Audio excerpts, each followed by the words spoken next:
Come up.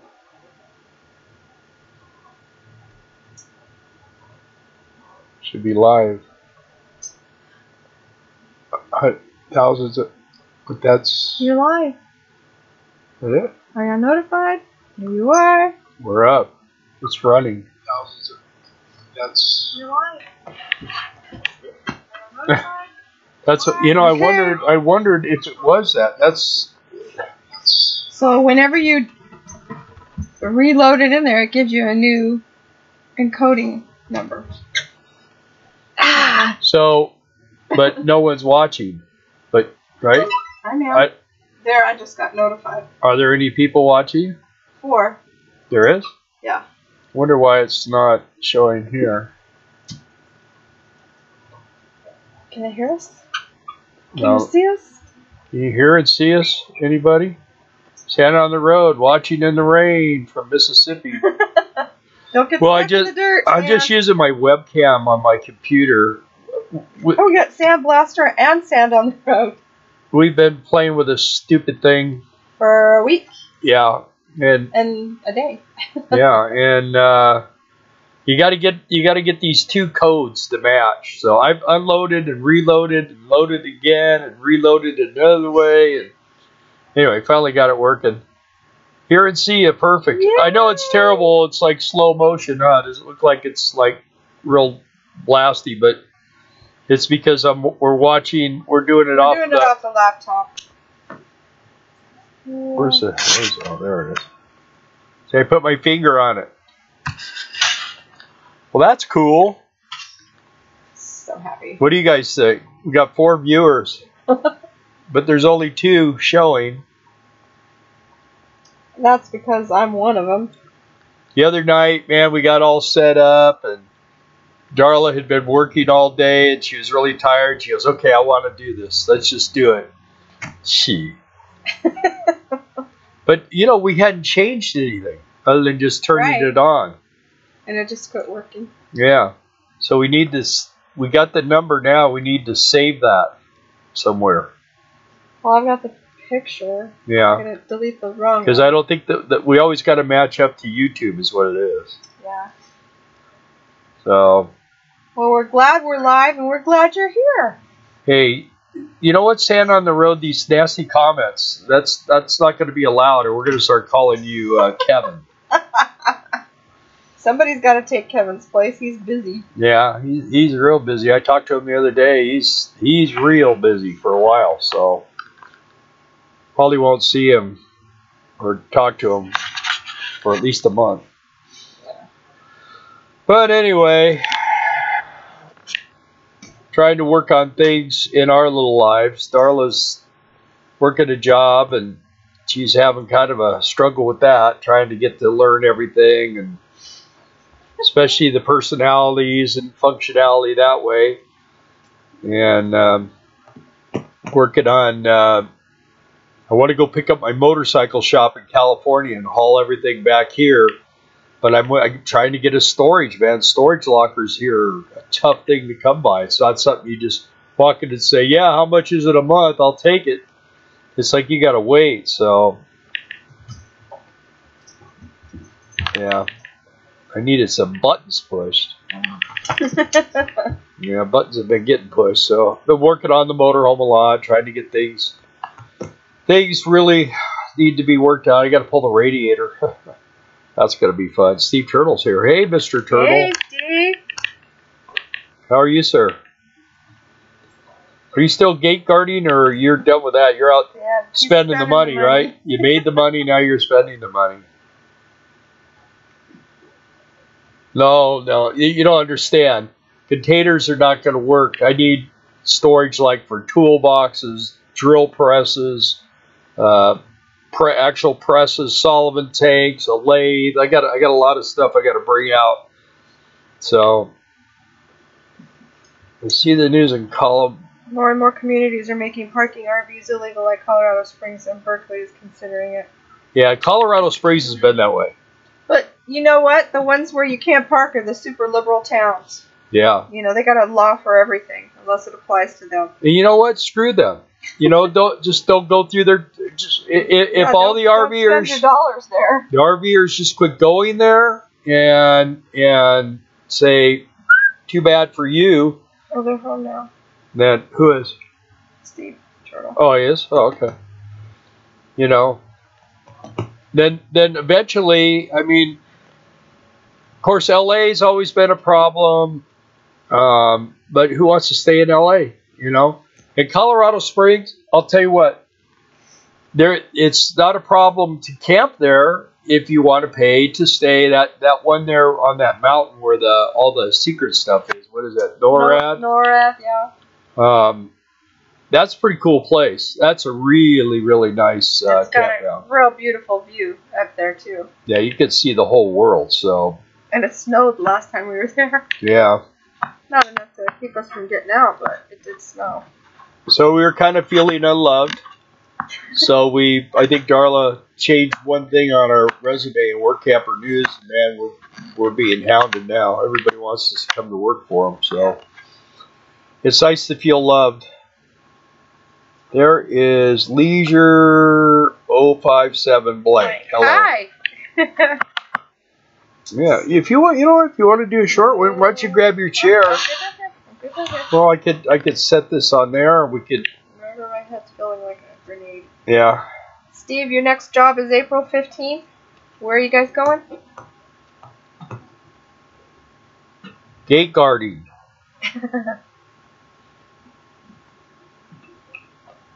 Wonder if we need a little light, huh? Maybe no? Yeah, maybe? Okay. Yeah. Rained like absolute crazy town this morning until about 2 o'clock? 1:30, 2 o'clock? I heard it, but I rolled back over and went to sleep. Yeah, and then it stopped.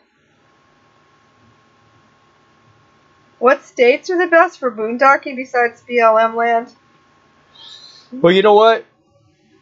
Of course, the best place is mostly Arizona, and Nevada's pretty good, and New Mexico's good, and depends on what you're driving. And parts of Colorado are okay. Texas, there's a lot of spots in Texas. Yeah. Arkansas, Oklahoma. You know, I mean, it just depends.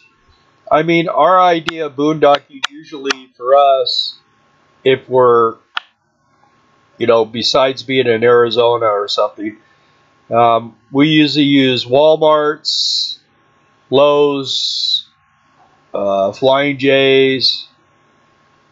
I know a lot of people, if you have like a Class C and you're not towing, probably Cracker Barrels are real good. You could stay at Cabela's.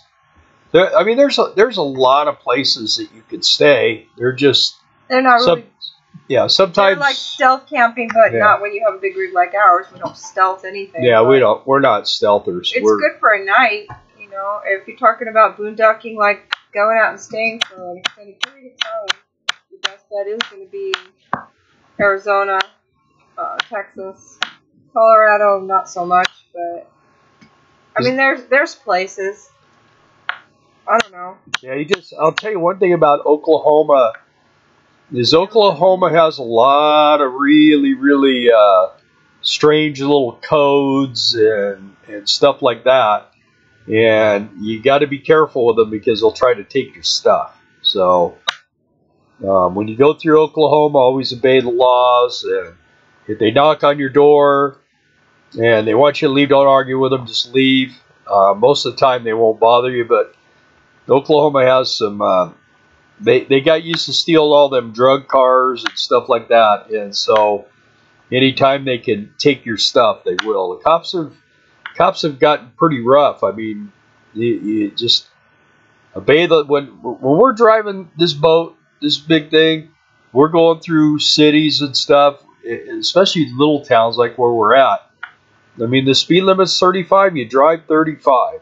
If someone's behind you and they want to be in front of you, then they either go around and they get the ticket, or they live with it. You can't let people push you because, like I say, bad things can happen when Get out of the Kleenex box, you moron. This dog, I swear. He's crazy. He's cute. Let's see. He's fun. He's love. Hey, everybody. Oh, Steve O'Loughlin's here. It looks like Texas is very RV friendly. Yeah. Well, yeah, but Texas, I mean, you know, that's Texas. As long as Austin doesn't grow too much, it'll be fine. But they're trying to. Dallas is getting a little funky dunky and just crazy. Oh wow, strict laws like driving through Missouri, cops every mile. With Hey, Stephen O'Loughlin. See the Cracker Barrel and our 40-footer. Arrive late and leave early. That's the ticket. Yeah. I mean, they don't mind if you're going to stay there if you're out of the way and or you're gone before the start of their business day happens. What are you doing? Pretending it's you. Did you guys hear the doggy? Anyway, yeah. And a lot of times, what we used to do, we haven't been doing it lately because we've been, you know, pretty fortunate. But we've stayed and shut down businesses, parking lots. We stayed in some empty fields. We got ran off from an abandoned business. Yeah, big time. And the cop man, he just wailed on the door. And I opened the door. He goes, "What are you doing?" I go, "We're watching a movie." And he goes, "Well, you can't be here." I said, "Okay, we'll leave." And he goes, "Really?" I said, "Yeah, I'm not, you know." He goes, "Well, why would you even park here?" I go, "Well, it's empty. I mean, you know, stuff's growing up through the concrete and everything else." And he goes, "Well, did you see the sign?" And I said, "No." And he goes, "Well, it fell down or whatever." No, we came in the opposite direction. It was facing.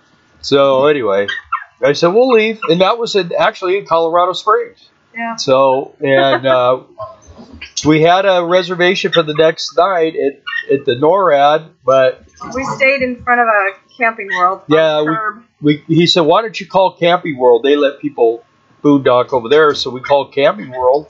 They said, "Well, you can park on the street. We don't let." Hang on, you guys. We're doing this, and I'm watching Anyway, TV. we just parked on the street, got up and left in the morning. Yeah. Wonder if you could follow a circus and try to blend in with the other RVs. I don't know. Let us know if you try how it goes. Like this thing, I mean, whenever we travel, I always like to clean it up and make everything look as good as possible. Because when you look good, people tend to just, wow, that's a nice motorhome. But when things look like crap and you just not, you know, if you're not on top of your stuff. If you look like you're homeless. Yeah, then people are kind of, you know, that's one of the problems with the guys down there in Venice and all that.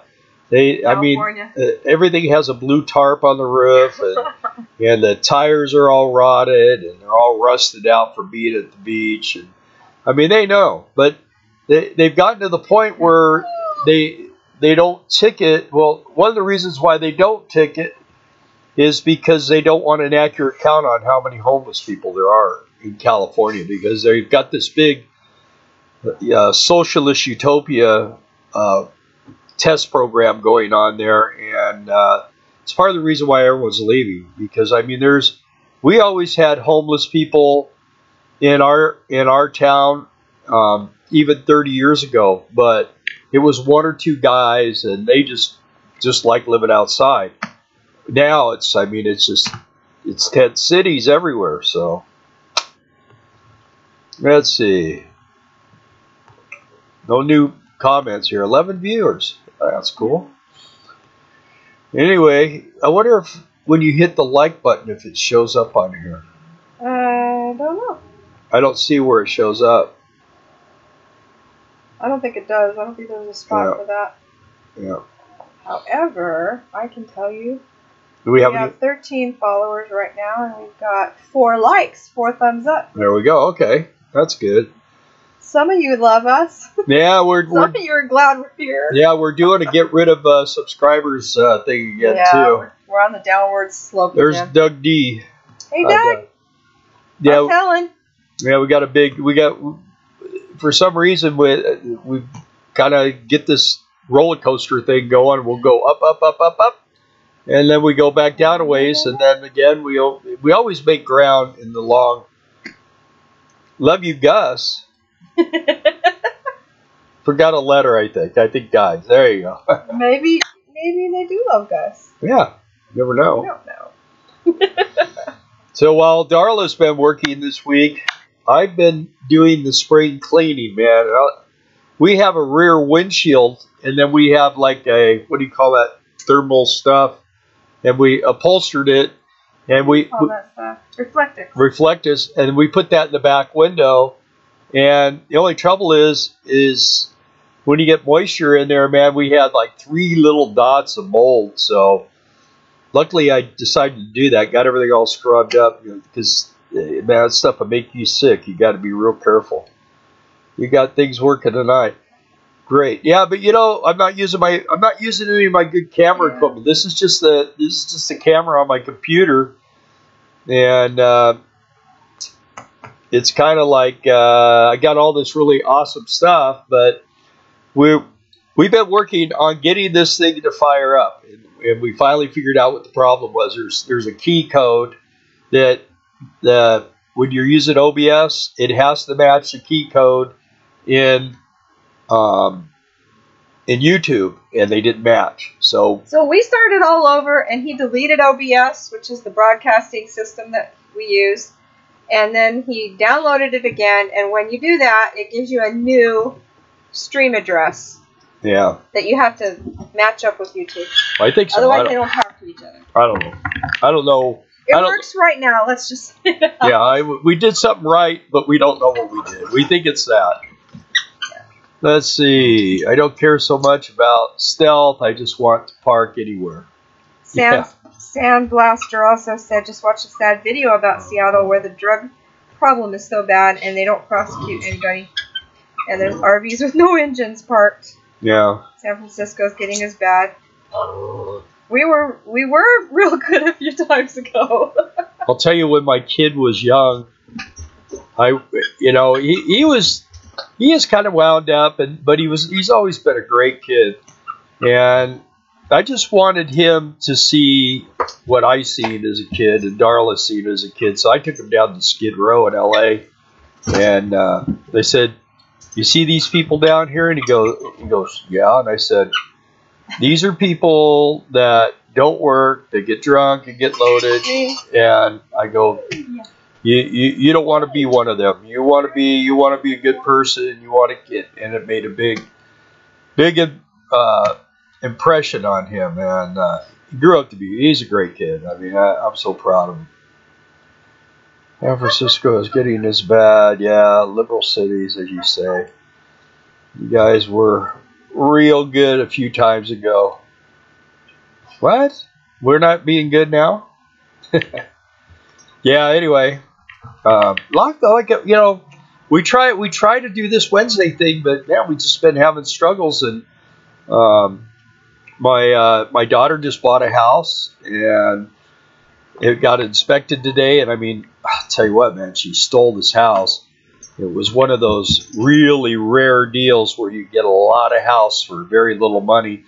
The guy that owned it was 104 years old when he died. He just died a few weeks ago. And he hadn't lived in the house over a year, and he had these people that had taken care of him for years and years and years.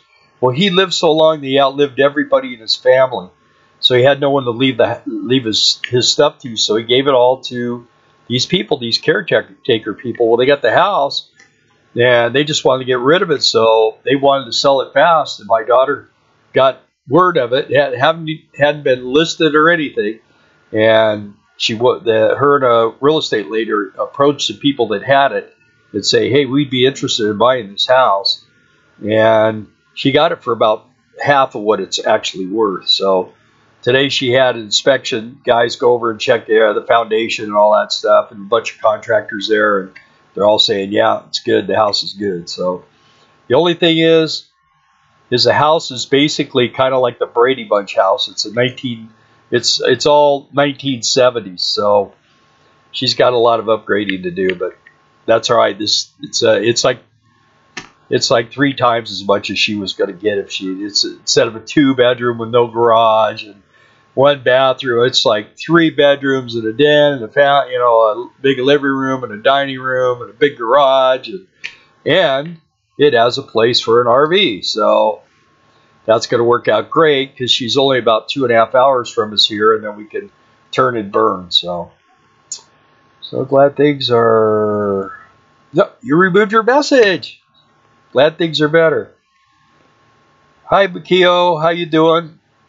Darla's talking to our daughter right now. She just got done with all the inspections. So, yeah. All the houses in this neighborhood are like $500,000 plus houses. And she got this house for $125. She'd probably be mad that I told you, but oh well. It's not that many people. I thought it looked like a pretty good deal. So yeah, those kind of deals don't come along too often. It was like when I bought this motorhome. When I bought this motorhome, every motorhome, especially this brand and this model, were selling in the $55,000 to $75,000 range, and I got this one for $25,000. Had to do some fixing up on it, but I mean, as soon as I got it done, I could have made $25,000, about $20,000 in profit. And I like, no way, man, I ain't selling this. I bought it to live in it. So now I got to fix it all up again. So it's getting old. Anyway, wow, 21 minutes and 57 seconds. Time's fun when you're having flies, you know. I'm okay. New alternator may be defective. Not charging a new battery. Really? Sure you got it hooked up right? Sure your wiring's good? You sure there's not an inline fusible link or something that could be fried?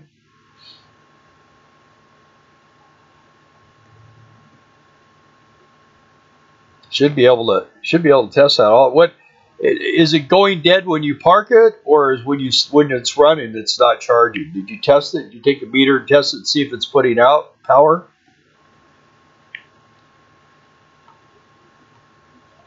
So you guys I'm sure most of you guys know this, but I'll tell it anyway.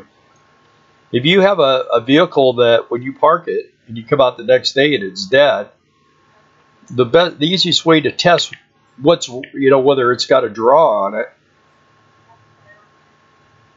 Well, if it cranks and it dies, then that's not the battery. That could be when you let off of the key, it starts, and when you let off the key, it dies. Is that how it does? Because there's 2 circuits there. Anyway, disconnect the ground cable, take a test light, hook the clip end to the cable, and then touch the battery, and if it lights, you have a draw. And then all you do is go over to the fuse box and pull the fuses till the light goes out. You'll know what's pulling.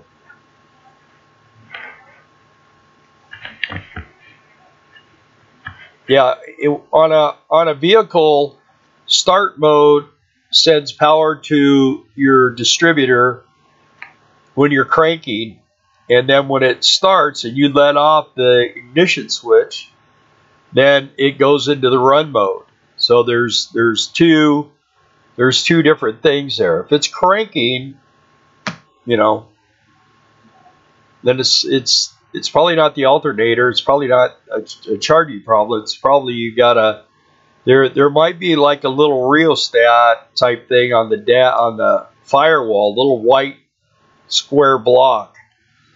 And if you have one of those, that's probably what's bad. Just need to turn the key on and test either side, make sure you have voltage.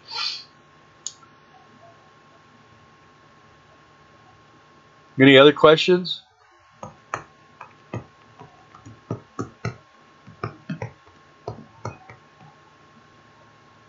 It's a new battery and it can't hold a charge. No square block. Well, then you need to test for the draw, like I just said. Disconnect the ground cable. Test lights, you can buy test light at an auto parts store they're like $4 or $5. And you should always keep one of those anyway. You'll find that's I have like 3 of them. I have one that's like $90, a Snap-on one, and I always use the cheap ones because that Snap-on one's big and bulky and kind of crazy. But they just, it's something every RVer should have somewhere. I mean, keep one of those. I have a multimeter and I have a test light.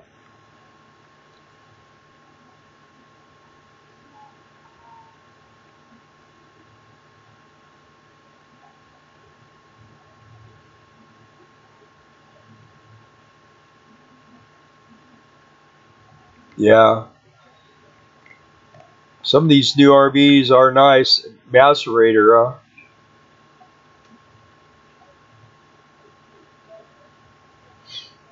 Yeah. Anyway, well, Makio, you can instant message me on Facebook, and I'll try to walk you through it.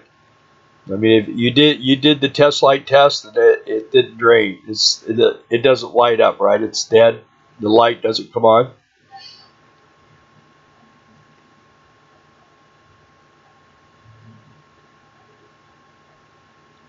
I'm sure glad to finally know what the heck was going on with this live stuff, because I know a lot of the people that I know that are YouTubers. Even Brian says I don't like doing the lives, and I got some responses from people. I was just, when I was talking about how frustrated when we went on the phone, and they were saying that yeah, just do videos. But you know, the thing about it is we do videos too, but we enjoy doing this because we like talking to you guys, and believe me, some things are coming down the line here. It's, for some reason, we're in this really like a dead zone right now, and I want to work on my property, and I can't do that. I need to get my windshield replaced, and the guy had surgery, and I'm thinking another week and a half or so. And I mean, there's just a lot of things that need to be done, and I want to get the radiator out, but I don't want to do that until I get the windshield fixed. And then once I get the windshield done, then I got to retint the front of the windshield across the front. What I'm thinking of doing is if I get the storage and get my tools out here, we're going to get set up, and then people like Makio or somebody that has some problems with their RVs, they'll be able to come. We'll put them in a full hookup spot, and we'll work on their motorhome. We'll work on it and get it fixed up, and if they need a water heater or whatever they need, we'll just go through it, work on it, and get it all dialed up for them, and then bada bing, they have full hookups every night, a place to stay, and they won't have to. They can help work on it. You know, we'll be more than happy to make things really, really good for people to come along, and we'll just go from there, and we'll just see how things go. Hiya. You're back. I thought the dog wanted to go potty. There he is, right there. Well, here, you sit down here for a second. I gotta do a live stream. You visit. I visit. They're all wanting to talk. Sure they are. Hey guys. Oh, I don't know how you can sit in this chair if you're laying down in it. Anyways, let's see. Makio's here. Hi, Makio. Who else have I missed? Trying to read chats, guys.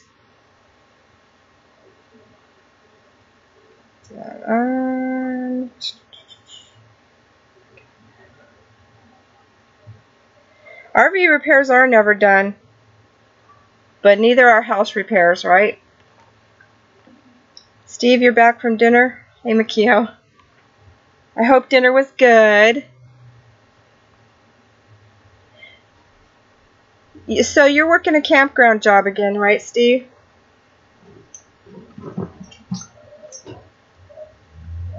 I missed a whole bunch of stuff here.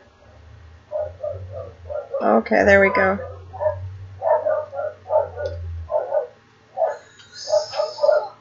Oh, alternator. Okay. What are you doing? I'm doing my Oh, Joe Biden impression. There we go. I wonder if my parts came. I don't know. Maybe you my gonna go little check? things came. Huh? Oh, you gonna go check? Are you ready to say sayonara? Well, you say goodbye. You're I'll leaving. say goodbye. Okay. Yeah. All right, guys. We thank you guys for hopping on here and letting us know that we're able to get out on the interwebs. Yeah, we'll get everything hooked up so we got the good camera and everything running, and we'll for sure see you next Wednesday, and maybe even sooner. Who knows? Yes. Thank you. Thank you. Do the thumbs up, guys, and thanks for tuning in. Sorry about our Wednesday night crash and burn, but we're glad you were here. Glad we got to say hi to you guys. And thank you so much. Hope you guys have a good week.